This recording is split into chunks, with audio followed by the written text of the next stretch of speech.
Alrighty, let's do it. G'day guys, welcome once again to the TryPod, where we break down every NRL game every week from a betting perspective. This week we'll be looking through round 16 of the NRL. It's going to be a shortened round, obviously only 4 games this weekend because of Origin coming up on Wednesday. But even so, I seem to have, I think I do like this slate a little bit, despite there being only 4 games. Quick recap of last weekend. Unfortunately, we did not cash nearly every single one. Well, we cashed 2 out of our 5 multis, but as you heard me on Sunday, we missed out on cashing a $31, a $17, and a $6 multi, all by one leg because the Sharks couldn't win as $1.30 favourites. But I'm over that now. I'm completely over it. I'm over Suicide Watch anyway, that's for sure. So I thought about it a few times on Sunday, but I think I'm over the Suicide Watch. I'm not completely over the loss yet, that's for sure. So, but we keep rolling, 18-8 on best bets. That is 69%. Lucky number for some, unlucky for others. So we'll roll into week 16 and see if we can keep it going. I think we're on a 4-week win streak at the moment. So let's hope to continue that on for week 16. First up, we have the Dragons, plus 6.5 points, hosting the Storm. 36.5 points is the total. I do like the Dragons in this one. I think that last week is going to give them a bit of confidence. Obviously, getting the win over the Cowboys. Now they sit in, I believe, 10th on the ladder. I think if they lost that one, they would have dropped, kind of a little bit too far out of contention. But they get the win last week. Now they're on the cusp of the 8. And they've got to look at this game as just a great time to play the Storm, who, are still arguably the best team in the comp. But the Dragons have to look at this game and say, fuck. We are now in 10th spot after winning over beating the Cows last week. We win this, we catapult back into the 8, and it is just the ideal time to be playing the Storm with all their Origin stars missing. I understand that the Dragons are not full strength either. They're missing, firstly Ben Hunt, Corey Norman got the call up, Tyson Frizzell, Vaughan, and Sims is out now too. But in saying that, likewise, the Storm aren't full strength either. They are missing a cohort of people, Chambers, Addo-Carr, Munster, Welch got the call up, Kalfusi and Finucane. So, when that's the case, I think that, it certainly evens the playing field, that's for sure. And, this line was sitting at Pick'em, basically, before Corey Norman got named in the side. Now, is Corey Norman worth 6.5 points? This is very, very strange to me. I think that it's too many points. I think I do give the Dragons probably 2.5 points for home field, so I do think it is too high. I also think that's a bit of a letdown spot for the Storm. Firstly, you play the Roosters, top of the table clash in an absolute grind of a game last weekend. Now you turn around and play a Dragon side that, by all accounts is pretty average. And then next week, you actually have to turn around and play the Sharks. Obviously, grand final rematch from a few years back, and the Sharks are getting healthy, and the Storm will look at that game as a danger game. So I think this is a bit of a sandwich spot for the Storm, and what the sandwich spot means is basically playing a team that's not very good in between playing 2 very good teams, which I think is the case here. So Storm might be a bit let down from the Roosters game and be a bit looking ahead to the Sharks game next week. So I do like the Dragons to keep it close here, also because the weather report has come in and it looks like it's going to be raining all day. So obviously the total reflects that at 36.5. It is a lowish total, but you always like taking the points with the underdog, especially a home dog when there's going to be bad weather. Taking 4 best bets as of now. We're going to make a mechanical Dragons plus 8 points. It's going to end up being $1.80. Now, I'll go through it and then I'll address any queries with that one. It's going to be 58% of our stake on the Dragons plus 8.5. That one's $1.72 on Ladbrokes and on Neds in the alternate line market. And then we'll put 42% of our stake on the Dragons plus 6.5 points. That one's $1.91 on Sportsbet. You can get it pretty much anywhere at $1.91. Now, I know it's not technically a plus 8 because if they win by 7, we won't actually win. I know that, but I still think this is better value than taking the plus 7.5 at like $1.85 or whatnot. So that's what we're going with here. We're going to also make a mechanical Storm team total under 22 points. We're going to do that. It's going to end up being $1.81. We're going to put 59% of our stake on the Storm team total under 22.5 points. That one is $1.68 in the Sportsbet alt team total market. And then we're going to put the remaining 41% of our stake on the Storm team total under 21.5. That is $1.97 on BetEasy. Now, if you ask me, I would almost, that $1.97 for under 21.5 is a good bet on its own if you can't get on that Storm one. We're going to take under 6.5 tries at $1.85. That's in the Sportsbet alt market. Make sure you look in the alt market because I think the regular under 6.5 tries is like $1.75. And then we'll take the Storm team total under 10.5 points in the first half. That one is $1.85 on Unibet. Hugh, yes, I can say that Jack Murdoch is the worst punter ever. I've seen him punt and he is fucking terrible. Tony Roberts, if you got the Storm at Pickham, do I like the middle? Yes, I do, in fact. And quite often, I don't like going for middles because I just kind of say roll with the best bet. But here, when you actually like the underdog and you are getting, an 8-point middle, I think that's certainly worth going for, especially when you have bad weather and what should be a pretty low-scoring game. Next up, we got the Tigers plus 4.5 points hosting the Roosters. Once again, the total 36.5 points. Seems like a low total, obviously, but you do have a couple of Roosters origin stars out, and obviously you have them buy out for the Tigers. But the 36.5 total is low once again because there's going to be rain across Sydney throughout the weekend. And for this Friday night game, it should be raining as well. So that's why we do have a lowish total of 36.5 points. Obviously, the Roosters lose Teddy and Cordner. But that's pretty much it. You get Luke Keary back. You get Jared Warrior-Hargraves back.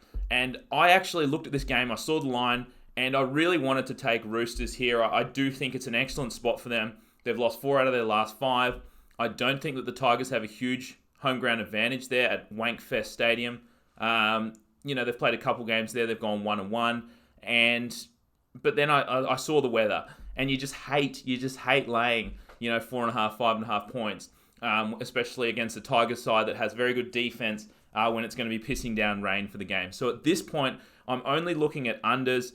And another reason for that is we've seen, especially last week, you saw what happened at Bankwest Stadium. That stadium, for whatever reason, does not get rid of the moisture there. That fucking grass is slick as fuck. And whenever you get like a dewy surface, it's much harder to put on plays. People were slipping all over the joint. There were 25 errors in the Tigers-Rabbits game on Thursday night, and it wasn't even raining at that time. And people were slipping all over the place. It's hard to score points. This one, not only are we going to be playing it at Bankwest, slippery stadium, but we're also going to have rain on top of that. So I think it's going to be tough for both teams to score points. If this line comes down anywhere close to like 3.5, I'd certainly be inclined to take the Roosters. I just cannot go against them. Arguably the most talented team in the comp, despite missing a couple of people for Origin and off 4 out of the last 5 losses. So I think they're going to be amped for this one. But at this point, just the 2 best bets. We're taking under 6.5 tries. Once again, in the Sportsbet alternate tries market section, that's $1.92. And I will take under 18.5 points in the first half. That's $1.90. You'll find that on Ladbrokes and on Neds. Next up, we got the Knights. Pickham hosting the Warriors. 38.5 points is the total. Interesting one, this one. I looked at this one, fairly quickly, I guess, a couple of days back, and I really thought, I'm going to want to take the Knights here. They're at home. I know they have a very strong home field advantage. We say that's always, at least 2.5, 3 points for this Knights team. Definitely, I think moving towards 3 points now that they've won 6 out of their last 7, because you get a lot more fans coming to the games. Obviously, when you are winning, more fans equals more noise, more boos when the refs make terrible decisions. And as we know, refs can be influenced by the crowd, that's for sure. But you look at this Knights team, they are fucking depleted.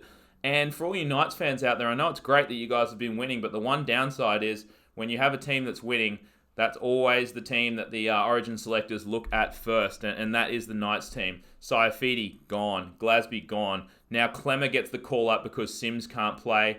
Edric Lee out. And now Pearce gets named with the Cleary injury, and you still have Ponga out. This Knights side is depleted.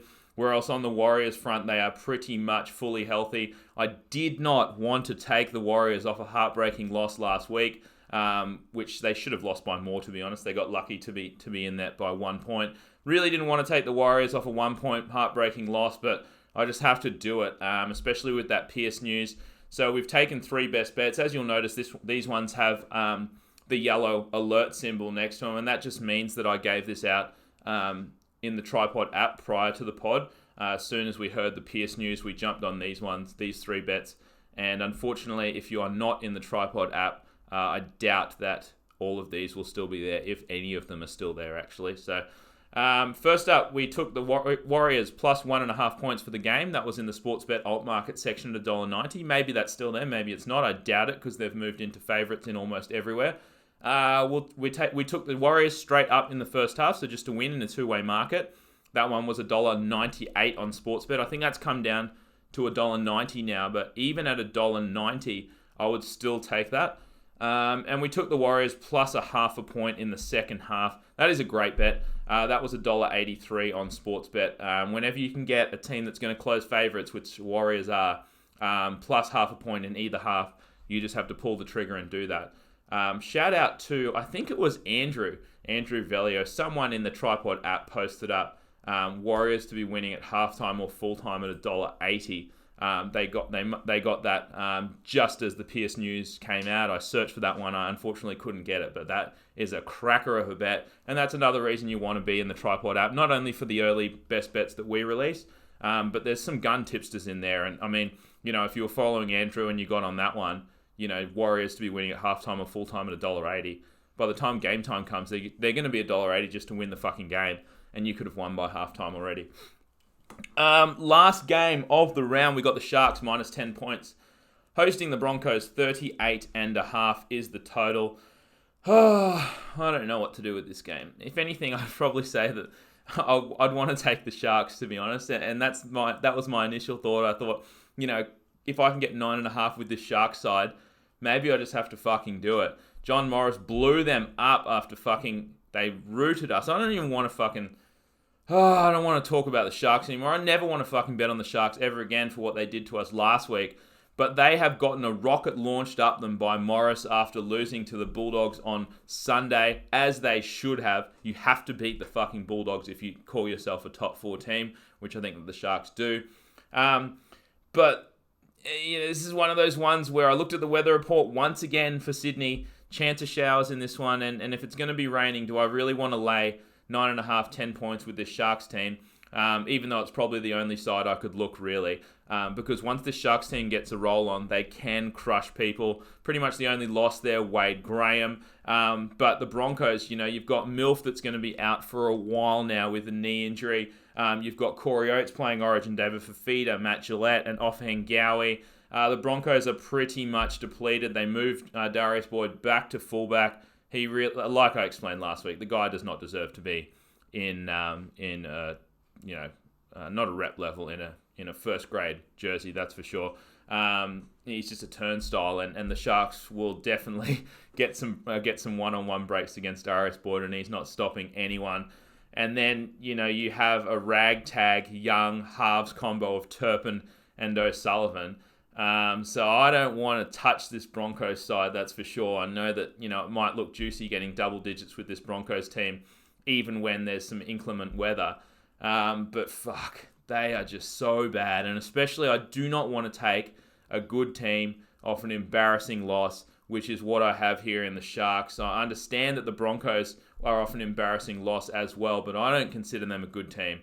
I consider them an average to below average team. So I've given the Broncos enough chances to bounce back this season, and they haven't shown me that they can do that. I think that they may just be done for the season, especially with this Milford injury. And some people might say, injured player theory, the Broncos will lift without Milford. They have had many spots this year where they should have lifted, and they haven't.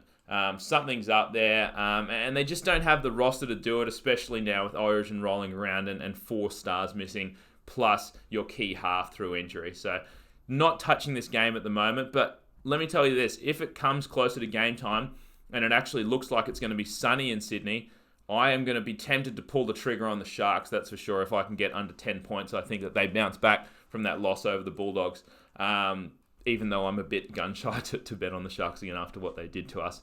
To me and fucking 11,000 pod members. It's funny, I remember that bet that old mate had in the app for the horse. and I think like 700 people were on it, and I read someone posted something that said like, at 9:30 they had a fucking barrage of bets on this fucking horse, and it totaled like $500,000 or something, $500,000 maybe in liability. And I just wonder what the liability would have been for Bet365 with 10,000 people in the app. I don't know how many of those people would have been on that $31 multi, but I can almost guarantee the liability would have been over $1 million for Bet365. So that fucking pains me even more. I'm going to stop talking about it. I'm going to stop myself. Done talking about the Sharks. Okay, that's it. That'll do it. That's the preview for round 16. Obviously, those aren't all the bets that I will release. Those are just some initial ones that I did not think will be there tomorrow. So I've given out those ones. I think I probably will have a few more plays, if not tomorrow morning, then throughout the week. But I'll try and post these up along with any new best bets in the TryPod app, obviously. At around lunchtime tomorrow, I'll aim for somewhere around there. And then I'll do the Sunday recap, and then I'll try and do a Origin preview maybe Monday night. But maybe comment and let me know what time you would prefer. I think Monday night's probably the best time for it. Gives me time to search around for plays on Tuesday as well. But yeah, if there's a preference there, I can certainly do 6 o'clock Monday, I think is what I'll say for now, unless something crazy comes up. But thanks guys for tuning in. Hopefully we'll make it 5 winning weekends in a row. The shit is, I know it seemed pretty easy winning week after week after week, but this is not going to happen for the entire rest of the season. We will have a bad round soon enough, but all we can hope is that we end the year on a winning record. So hopefully we make it 5 wins in a row this week, and I'll catch you guys on Sunday to break down round 16 of the NRL. I'll see you then. Cheers. Bye-bye.